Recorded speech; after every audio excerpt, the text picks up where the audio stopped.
तो हायवे माझ्या आणि सुभाष बापूंच्या दोघांच्या मतदारसंघात येतो आणि प्रणिती शिंदेच्या मतदारसंघात येतो. प्रणिती शिंदेना ही सवय झाली अलीकडे, जे काय काय होत नाही ते भाजपमुळे होत नाही आणि काही झालं तर पटकन श्रेयासाठी त्याच्यावर स्टेटमेंट करायचं. ह्या मागील जवळपास 2023 पासून माझा फॉलोअप आहे. या संबंधित माझं केंद्रीय मंत्री गडकरी साहेबांसोबत वारंवार पत्रव्यवहार आहे आणि सुभाष बापूंचाही आहे.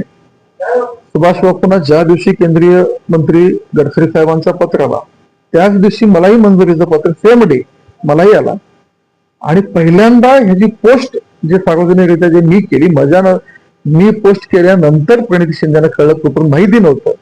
आणि प्रणिती शिंदेनी डीपीआरची काम प्रोसेस पुढे गेल्यावर डीपीआरची वर्क ऑर्डर निघाल्यावर त्यांना कुठून तर कोणकोण लागली की हे काम होणार आहे. तुम्ही बघितलं तर डेट तुमच्या लक्षात येईल की डीपीआरच्या वर्क ऑर्डर झाल्यानंतर प्रणिती शिंदेचं निवेदन गडकरी साहेबांनी दिलंय. त्यामुळं श्रेयवादासाठी प्रणिती शिंदे धडपडत आहेत, आम्ही बिलकुल नाही. माननीय आमदार बापू असतील, मी असतील, आम्ही दोघांनाही हा प्रश्न लावून धरला, वारंवार विनंती केली आणि आमच्या मागणीला यश आलं. आणि हे जर खरं यश कोणाचं असेल तर गडकरी साहेबांनी हे आमच्यासाठी या जिल्ह्यासाठी केलंय. गडकरी साहेबांचे विशेष आभार मानतो. प्रणिती शिंदेना इथं डीपीसीच्या निधीसाठी उपोषणाला बसायची पाळी येते आणि 700-800 कोटी निधी आणण्याचा ढेंडोरा पेटवतात.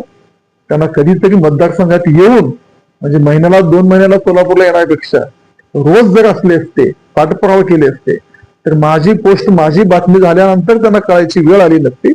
त्यामुळं मला असं वाटतं की प्रणिती शिंदेच्या बोलण्याकडे आपण दुर्लक्ष करावं.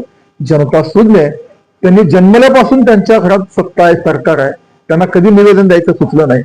आणि आता भाजप सरकार, मोदी सरकार, देवेंद्रजींच्या नेतृत्वाखाली जे विकास कामं होतात त्याचे ते श्रेय घेण्यात. माझं लक्षात घ्या, गडकरी साहेब केंद्रीय मंत्री आहेत आणि ज्या ज्या ठिकाणी असे मंजूर होतात ट्रॅक्टर सगळ्यांकडे मलाही टॅग आहे, ट्रॅक्टर मला पण आहे. एक प्रेसिडेन्सी आहे किंवा जिथं मंजूर होतात त्या लोकप्रतिनिधीला कळायला पाहिजे.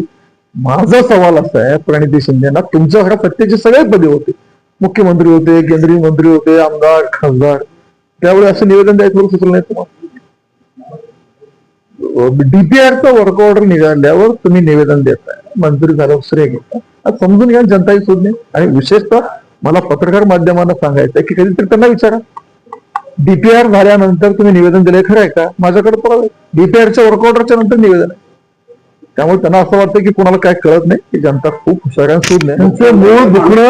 त्यांचं मूळ दुखणं देवेंद्र फडणवीस आहे आणि ते दुखणं काही संपत नाही. कारण माननीय देवेंद्रच्या नेतृत्वाखाली राज्यातला काँग्रेस पूर्णपणे तुकडा साफ होत आहे आणि देवेंद्रजींच्या नेतृत्वाखाली आमचं सगळं अस्तित्व संपत आहे.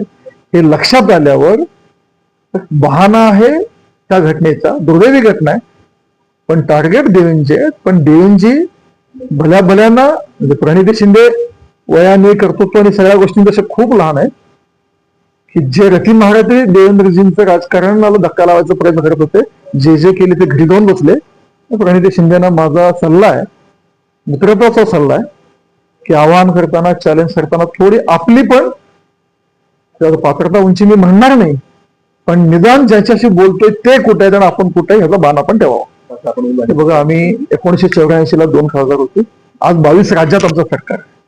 त्रिपुरामध्ये आमचं काही नव्हतं सरकार आणलं, वेस्ट बेंगॉलमध्ये 3, 73 आणि आज जवळपास 200. की आमचं ऍक्सिलरेशन रेट हा फास्ट आहे. त्यामुळं आमची एंट्री झाली, आता एंट्री झाली, पुढच्या निवडणुकीला ह्याचं चित्र वेगळं निश्चित असणार आहे. आणि केरळमध्ये आणि तामिळनाडूमध्ये येणाऱ्या काळात भारतीय जनता पार्टीची राजकीय परिस्थिती वेगळी.